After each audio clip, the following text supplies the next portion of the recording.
Educational expo रो आउ गोटे video रे आपण मानकु स्वागत।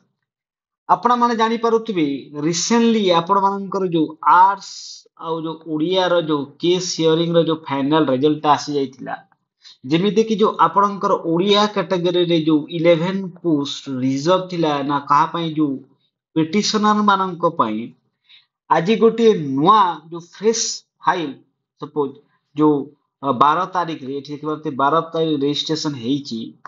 तो जो फ्रेश केस टा कोन होची ना एठी जो गोटे आउ गोटे कैंडिडेट ना कोन करिसंती एई जो 11 कैंडिडेट आगरु थिली जो पिटिशनर आगरु थिली तांकू एठी जोड़ी दिया जाइछि। तो 11 आगरु थिले पिटिशनर प्लस एक पिटिशनर। तो एबे केते पिटिशनर पे पोस्ट जो मिलला ना ओडिया रे 12 जो पिटिशनर पे रिजर्व पोस्ट रहिला।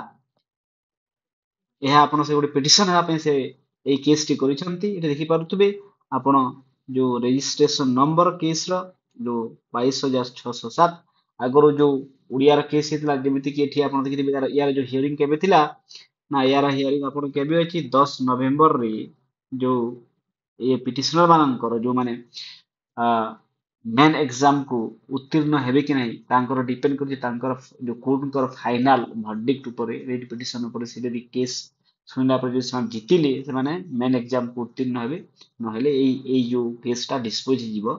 यदि आपण देखिबे ना कोन लेखा हैछि जो call this matter along with WPCNO 12,869 of 2025 on the date fixed therein।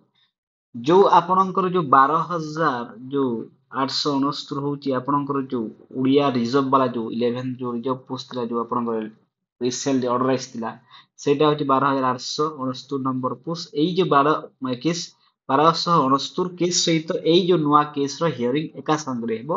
आ एहा एही केस टा कोनोसी इंपैक्ट माने आपणकर जो प्रोसेस ऊपर पड़िबो नाही। जस्ट एटा गोटे पिटिशनर आ गोटे पिटिशनर बढ़ी गले तो आपणकर एबे 10 जो 11 जगह 11 नंबर पिटिशन जगह 12 नंबर पिटिशन हेले 12 जन रहिले। आ एमानंकु जो आपण माने एमिति भाबंतुनी कि डायरेक्ट जॉब मिली जिवो सेमिति कि नै माने मेन एग्जाम पाई उत्तीर्ण हेबे जदि तांकर एई कोर्ट केस जदि से जीतिले। तो यह थिला जो आजिर video related to Odia case petition जो 10 नवेम्बर रे एग्जाम जो केस सुनाई हेबो। तो आहुरी एमिति के वीडियो देखा ପାଇଁ ଆପଣ ଏଜୁକେଶନାଲ ଏକ୍ସପ୍ଲୋର ୟୁଟ୍ୟୁବ ଚ୍ୟାନେଲ को लाइक एंड सब्सक्राइब कर दियंतु। थैंक यू धन्यवाद।